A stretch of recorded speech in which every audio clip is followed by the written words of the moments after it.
एक व्यक्ति जो सरकारी नौकरी करता है, ठीक ठाक पैसे भी कमाता है और अपने परिवार के साथ बड़े ही खुशहाल तरीके से जीवन व्यतीत करता है, लेकिन एक दिन जब ड्यूटी के लिए अपने घर से बाहर निकलता है, उसके बाद से दोबारा कभी घर ही वापस नहीं आता है। पुलिस जब इस केस की छानबीन करना शुरू करती है तो एक ऐसा सच्चाई सामने निकल कर आता है जिसे सुनने के बाद किसी को भी अपने कानों पे यकीन ही नहीं होता है। वाकई में दोस्तों, आज की जो कहानी है यह आपको भी कहीं ना कहीं सोचने और समझने पे मजबूर कर देने वाली है। नमस्कार, आदाब, मैं हसमुद्दीन और आप देख रहे हैं सफ़र क्राइम तक। आज की जो सच्ची घटना मैं आपको सुनाने वाला हूँ, दरअसल ये घटना है उत्तर प्रदेश की। उत्तर प्रदेश का एक ज़िला पड़ता है रामपुर और इसी रामपुर का एक इलाका आता है इंदिरा कॉलोनी।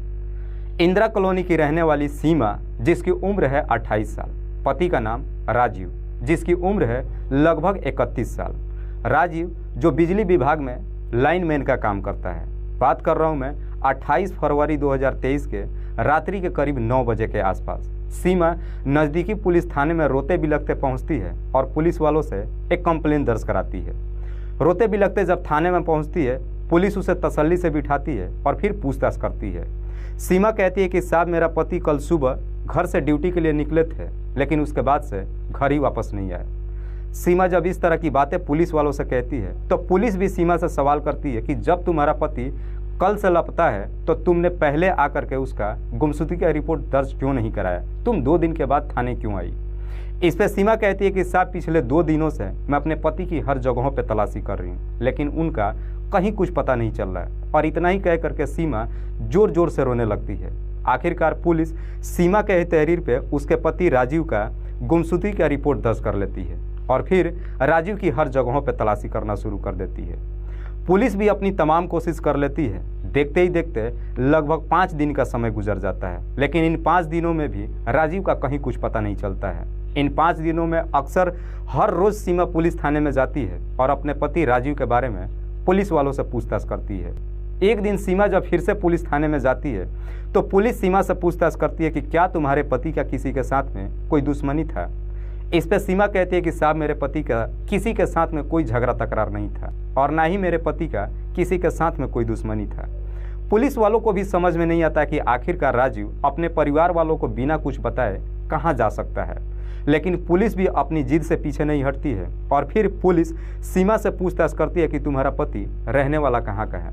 सीमा कहती है कि साहब, मेरे ससुर का नाम रतन लाल है, जो आगापुर गांव का रहने वाले हैं। पुलिस अब राजीव की तलाशी करते करते आगापुर गांव उसके घर पे पहुंचती है तो वहां पे पुलिस की मुलाकात राजीव के पिता रतन लाल से होती है। रतन लाल जिसके टोटल 4 बेटे हैं, जिसमें राजीव दूसरे नंबर का है।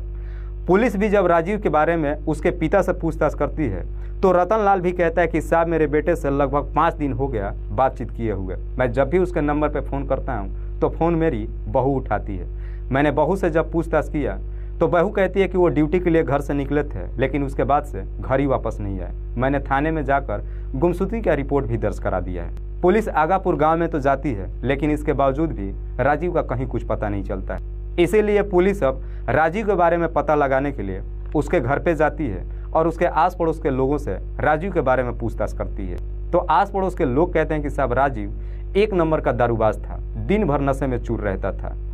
पुलिस जब राजीव की पत्नी के बारे में पूछताछ करती है तो आस पड़ोस के लोग कहते हैं कि साहब, राजीव की पत्नी का शायद किसी लड़के के साथ में अफेयर चल रहा है, क्योंकि एक लड़का है जो अक्सर सीमा से मिलने के लिए उसके घर पे आता था, लेकिन वो लड़का कौन है, कहाँ का रहने वाला है, उसके बारे में हमें कुछ नहीं मालूम है। इसके बारे में बेहतर से सीमा ही बता सकती है। पड़ोसी जैसी इस तरह की बातें पुलिस वालों से कहते हैं, उस लड़के के बारे में जानकारी इकट्ठा करने के लिए पुलिस अब सीमा से पूछताछ करती है, लेकिन सीमा उस लड़के के बारे में कुछ नहीं बताती है। तब पुलिस वालों को कहीं ना कहीं सीमा के ऊपर ही शक चला जाता है। पुलिस अब इस केस की इंटरनल ही छानबीन करना शुरू करती है और फिर सीमा के ही मोबाइल नंबर का CDR निकालती है। पुलिस जब सीमा के मोबाइल नंबर का CDR निकालती है तो मालूम चलता है कि उसमें एक ऐसा नंबर है जिस पर सीमा पिछले कई महीनों से लगातार बातचीत करते आ रही थी। पुलिस जब उस नंबर का डिटेल्स निकालती है तो मालूम चलता है कि वो नंबर किसी राहुल के नाम पर रजिस्टर्ड है और ये राहुल कोई और नहीं बल्कि राजीव का ही चचेरा भाई है, जो उसी के घर के बगल में किराए पे रहता है। पुलिस अब राजीव के बारे में पता लगाने के लिए राहुल के घर पे जाती है तो पता चलता है कि राहुल घर छोड़ करके फरार हो चुका है। पुलिस को जैसे ही मालूम चलता है कि राहुल घर छोड़ करके फरार हो चुका है, अब इस पे पुलिस को कहीं ना कहीं सीमा के ऊपर गहरा शक चला जाता है और इसी शक के आधार पर पुलिस सीमा को अपने कस्टडी में लेकर थाने पहुंच जाती है और फिर उसके पति राजीव के बारे में पूछताछ करना शुरू करती है। पहले तो सीमा इधर उधर की बातें करने लगती है, लेकिन पुलिस जैसे ही अपना शक्ति दिखाना शुरू करती है, सीमा के सामने भी अब कोई रास्ता नहीं बचता है और आखिरकार मजबूर होकर अपनी सारी सच्चाई कबूल कर लेती है। सीमा कहती है कि साहब मेरे पति का 27 फरवरी 2023 को ही हत्या कर दी गई है। सीमा बताती है कि आज से ठीक 5 साल पहले उसकी शादी राजीव से हुई थी। सीमा जब राजीव से शादी कर अपने ससुराल जाती है, अपने पति के साथ बड़े खुशहाल तरीके से जीवन व्यतीत करती है, लेकिन राजीव शादी से पहले से ही दारू पी रहा था। शादी के बाद भी उतना ही दारू पीता है, लेकिन राजीव जो लाइनमैन का काम करता है उसमें ऊपरवार ढेरों सारे पैसे कमाता है, इसलिए अपने पत्नी की तमाम ख्वाहिशों को भी पूरी करता है। सीमा जब देखती है कि उसका पति काफ़ी मात्रा में दारू पीता है, इतना सब कुछ जानने के बावजूद भी सीमा उसका विरोध नहीं करती है। सीमा को भी लगता है कि उसका पति उसकी तमाम ख्वाहिशों को पूरी करता है। देखते ही देखते लगभग 5 साल का समय गुजर जाता है। इन 5 सालों में राजीव के 2 बेटियां भी हो जाती है, लेकिन जैसे ही 2 बच्चियां इस दुनिया में आती है, सीमा को अपनी बच्चियों को लेकर चिंता सताने लगता है। सीमा अपने पति से कहती है कि क्यों ना हम शहर चलते हैं, अपनी बच्चियों को एक अच्छे स्कूल में दाखिला करा देंगे ताकि हमारी बच्चियों का आने वाला भविष्य बेहतर हो सके और हमारी बच्चियां अपने दम पे अपने पैर पे खड़ा हो सके। सीमा जब इस तरह की बातें अपने पति राजीव से कहती है, राजीव को भी सुनकर कहीं ना कहीं अच्छा लगता है और फिर राजीव शहर में जाने के लिए अपने चचेरे भाई राहुल के नंबर पे फ़ोन करता है। राहुल जो कि इंदिरा कॉलोनी में एक किराए का कमरा लेकर रहता है, एक प्राइवेट कंपनी में आर्टिफिशियल ज्वेलरी बनाने का काम करता है। राजीव जब वहाँ पे आने के लिए राहुल से बात करता है, राहुल भी राजीव के लिए अपने ही बगल में एक किराए का कमरा ढूंढ देता है। उसके बाद से राजीव अपने पत्नी के साथ साथ अपने बच्चों को लेकर इंदिरा कॉलोनी चला जाता है और फिर अपनी पत्नी के साथ इंदिरा कॉलोनी में ही रहने लगता है और फिर वहीं से अपना ड्यूटी करने लगता है। लेकिन इंदिरा कॉलोनी पहुंचने के बाद भी राजीव अपने दारू में कोई कमी नहीं करता है। अक्सर जब दारू पी करके घर पे आता है, घर की माली हालत ख़राब होने लगती है। दरअसल राजीव दारू पीने के साथ साथ जुआ भी खेलने लगता है, काफ़ी मात्रा में कर्जा भी ले लेता है। राहुल भी अब अपने घर पे खाना नहीं बनाता है क्योंकि सीमा उसकी रिश्ते में भाभी लगती है। अक्सर राजीव के ही घर पे जाता है और उसी के घर पे खाना खाता है। एक दिन राहुल जब ड्यूटी से घर आता है, घर आने के बाद तुरंत ही सीमा के पास जाता है। उस वक्त उसका पति घर पे नहीं था। राहुल सीमा से कहता है कि क्या भाभी आपको मालूम है कि भैया ने ढेरों सारे कर्जा ले रखा है। सीमा कहती है कि इसके बारे में मुझे कोई जानकारी नहीं है। राहुल कहता है कि जब भी मैं ड्यूटी जाता हूँ, कर्जदार रास्ते में मुझसे मिलते हैं और कर्जे के बारे में मुझसे पूछताछ करते हैं। राहुल जैसे इस तरह की बातें सीमा से कहता है, तब सीमा को लगता है कि जो उसके घर पे उसके पति के बारे में पूछने के लिए आते थे, दरअसल वो किसी काम के लिए नहीं आते थे बल्कि कर्जे ही मांगने के लिए आते थे। राहुल जब ये सारी सच्चाई सीमा से बताता है, सीमा सुन करके काफ़ी गुस्से में आ जाती है। शाम के वक्त राजीव जब ड्यूटी से घर पहुंचता है, इसके बारे में सीमा अपने पति से पूछताछ करती है। जैसे ही पूछताछ करती है, राजीव भी एकदम गुस्से के मारे भड़क जाता है। कहता है कि तुम्हें पैसों को लेकर के टेंशन नहीं लेना है क्योंकि वो सारे कर्जे मैंने लिया है, मुझे मालूम है कि वो कर्जे कहाँ से भरना है। लेकिन राजीव इतना मात्रा में दारू पीने लगता है कि उसकी घर की माली हालत दिन पर दिन बिगड़ने लगता है। हालात इस कदर से हो जाती है कि राजीव अपनी दोनों बच्चियों की पढ़ाई भी रुकवा देता है। सीमा जब अपने पति को इस हालत में देखती है, सीमा को भी अपनी बच्चियों को लेकर के टेंशन होने लगता है। एक दिन राहुल से कहती है कि जिस रास्ते पे मेरा पति चल चुका है, उसकी वजह से मेरे बच्चियों का भविष्य खराब हो जाएगा।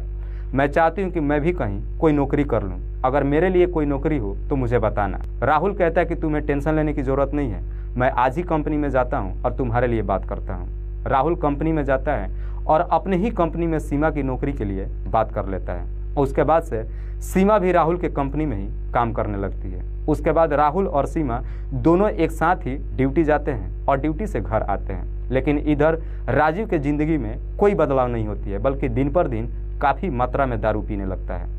उसके बाद से अपनी पत्नी के ऊपर भी ध्यान देना कम कर देता है। सीमा भी जब राहुल के साथ में काम करने लगती है, दोनों के बीच में नज़दीकियाँ बढ़ जाती है। नज़दीकियाँ कुछ इस कदर से बढ़ जाती है कि आखिरकार एक दिन सारी सीमाएं टूट जाती है और फिर राहुल और सीमा के बीच में सीमा के घर में ही संबंध बन जाता है। एक बार जब यह सिलसिला शुरू होता है, उसके बाद से कभी थमने का नाम ही नहीं लेता है। लेकिन इस बात की जानकारी सीमा के पति राजीव को नहीं मालूम चलता है। लेकिन राजीव को कहीं ना कहीं अपनी पत्नी के ऊपर शक हो जाता है और आखिरकार एक दिन राजीव राहुल और उसकी पत्नी सीमा को अपने ही घर में आपत्तिजनक स्थिति में देख लेता है। जैसे ही इस तरह का नज़ारा देखता है, अपनी पत्नी के साथ बुरी तरीके से पिटाई करता है। उसके बाद से राहुल अपने भाई के घर आना जाना बंद कर देता है। लेकिन सीमा अपना काम करना बंद नहीं करती है। काम करने जाती है लेकिन राहुल के साथ में नहीं जाती है, अकेले जाती है और काम करके घर आती है। राजीव को भी लगता है कि शायद अब उसकी पत्नी का राहुल के साथ में संबंध खत्म हो चुका है, लेकिन सीमा राहुल को कभी भूल ही नहीं थी। दरअसल सीमा जब उसका पति घर पे नहीं होता था तब राहुल को अपने घर पे बुलाती और जब भी राहुल सीमा के घर पे जाता है उसी के घर में सीमा के साथ संबंध बनाता है। संबंध तो बनाता है लेकिन राहुल के अंदर कहीं ना कहीं ये डर सताने लगता है कि कहीं उसी वक्त राजीव न घर पे आ जाए। इस वजह से राहुल अपना बेहतर तरीके से सीमा के साथ में अपना समय नहीं व्यतीत कर पाता है। राहुल अपना समय तो गुजारता है लेकिन सीमा के बगैर उसका मन नहीं लगता है। इसलिए राहुल अब एक षड्यंत्र बनाता है और इसी षड्यंत्र के तहत एक दिन सीमा के घर पे जाता है और सीमा से कहता है कि तुम्हारा पति जिस रास्ते पे चल चुका है इससे तुम्हारा ही नहीं बल्कि तुम्हारे बच्चियों का भी भविष्य खराब हो जाएगा। बेहतर होगा कि तुम अपने पति को इस दुनिया से हटा दो। इसके लिए तुम्हारे पास भी एक बेहतर मौका है। सरकारी नियम है कि कोई व्यक्ति अगर नौकरी पीरियड में इस दुनिया को छोड़ के चला जाता है तो उसकी जगह पे उसकी पत्नी की नौकरी हो जाती है।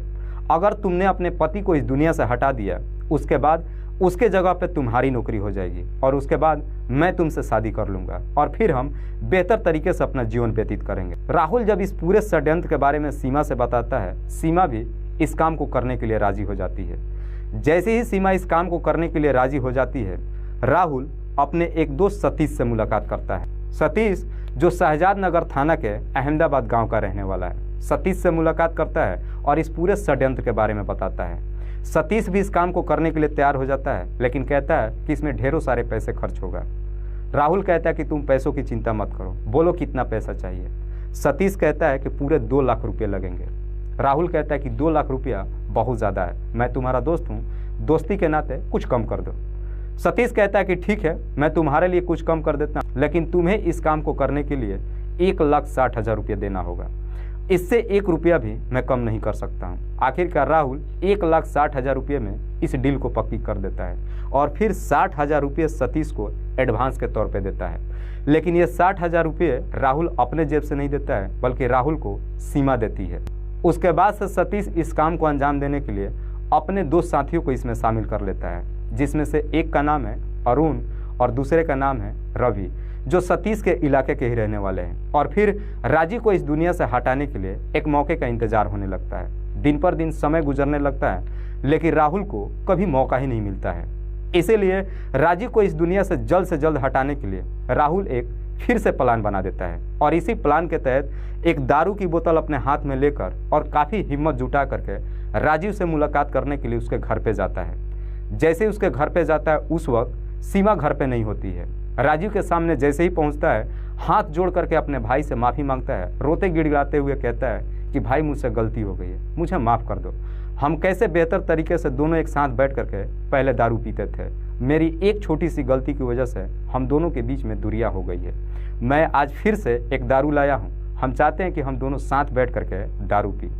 राजीव जैसे ही दारू की बोतल को देखता है, राहुल की तमाम गलतियों को माफ़ कर देता है और फिर राहुल और राजीव के ही घर में बैठ करके दारू पीने लगते हैं। दारू जब पीने लगते हैं तो राजीव राहुल से कहता है कि भाई मैं बुरी तरीके से फंस चुका हूँ, मेरे ऊपर ढेरों सारे कर्ज हो चुका है, तुझे मेरी मदद करनी होगी, मुझे किसी बंदे से कुछ उधार में पैसे दिलवा दे, मैं तेरा ये एहसान कभी नहीं भूलूंगा। राजीव जब इस तरह की बातें राहुल से कहता है तो इसे सुन करके राहुल को लगता है कि जिस मौके की उसे तलाश थी शायद वो उसे मौका मिल गया है। राहुल राजीव से कहता है कि तुम्हें कितना पैसा चाहिए मुझे बताओ, मैं तुरंत ही तुम्हें पैसे दिलवा दूंगा।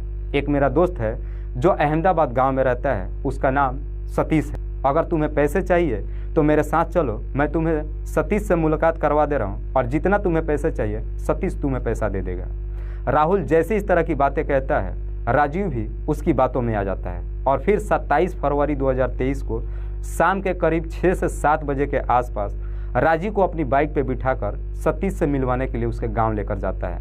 लेकिन जैसे ही सतीश से मिलने के लिए जाता है, उससे पहले ही सतीश से ये बता देता है कि उस काम को आज ही अंजाम देना है। उधर सतीश भी अपने दोनों दोस्त अरुण और रवि को बुला लेता है। शाम के करीब 7 बजे के आसपास राहुल जब राजीव को लेकर सतीश के पास जाता है, वहाँ पे पहले से ही अरुण और रवि भी मौजूद थे। ये पांचों मिल करके उसी के गांव के जंगल में जाते हैं और पहले पांचों बैठ करके दारू शराब पीते हैं और ये चारों मिल करके काफ़ी मात्रा में राजीव को दारू पिलाते हैं। राजीव जैसे ही काफ़ी मात्रा में दारू पी करके नशे में चूर हो जाता है, चारों मिल करके राजीव की गला दबा करके हत्या कर देते हैं और फिर उसी जंगल में एक गड्ढा खोद करके राजीव की डेड बॉडी को उसमें डालकर ऊपर से मिट्टी भर देते हैं और उसके बाद सब के सब वापस अपने घर चले आते हैं। उसी रात को ही राहुल इस बारे में सारी सच्चाई सीमा को भी बता देता है। अगले दिन सुबह ही 28 फरवरी 2023 को राहुल सीमा के पास जाता है और जाकर के सीमा से कहता है कि अब तुम्हें थाने में जाना चाहिए और अपने पति का गुमशुदगी का रिपोर्ट दर्ज कराना चाहिए, क्योंकि जब तक पुलिस तुम्हारे पति की तलाशी नहीं कर लेती, जब तक लोगों को मालूम न चल जाए कि तुम्हारा पति इस दुनिया को छोड़ के जा चुका है, तब तक तुम्हारी नौकरी तुम्हारे पति की जगह पे नहीं हो सकती है। लेकिन सीमा को जैसे ही मालूम चलता है कि उसका पति इस दुनिया को छोड़ के जा चुका है, इस बात से सीमा काफ़ी डर जाती है। वो राहुल से कहती है कि मैं थाने नहीं जाऊंगी। राहुल कहता है कि अगर तुम थाने नहीं जाओगी, पुलिस इस केस की छानबीन नहीं करेगी, तब तक तुम्हें अपने पति की नौकरी नहीं मिल सकती है। बात करते करते आखिरकार 28 फरवरी 2023 का पूरा दिन का वक्त गुजर जाता है। रात्रि के 8 बजे के आसपास राहुल सीमा को समझाता है तो सीमा कहती है कि ठीक है, मैं थाने तो जाऊंगी, लेकिन तुम्हें भी मेरे साथ चलना होगा। राहुल सीमा से कहता है कि अगर मैं तुम्हारे साथ थाने में जाऊंगा तो शायद पुलिस को कहीं हम दोनों के ऊपर ही शक न चला जाए। लेकिन सीमा इस बात को मानने के लिए तैयार ही नहीं होती है, कहती है कि मैं अकेले थाने जाऊंगी नहीं। राहुल कहता है कि ठीक है, मैं तुम्हारे साथ थाने चलूंगा, लेकिन थाने के अंदर नहीं जाऊंगा। तुम अंदर जाना और अपने पति का गुमशुदगी का रिपोर्ट दर्ज करा देना, मैं बाहर ही रहूंगा। रात्रि के करीब 9 बजे के आसपास सीमा नज़दीकी पुलिस थाने में जाती है, अपने पति का गुमशुदगी का रिपोर्ट दर्ज कराती है। तब तक राहुल थाने के बाहर ही सीमा का इंतजार करता है। जैसे ही गुमशुदगी का रिपोर्ट दर्ज करा देती है, राहुल सीमा को लेकर अपने घर चला आता है।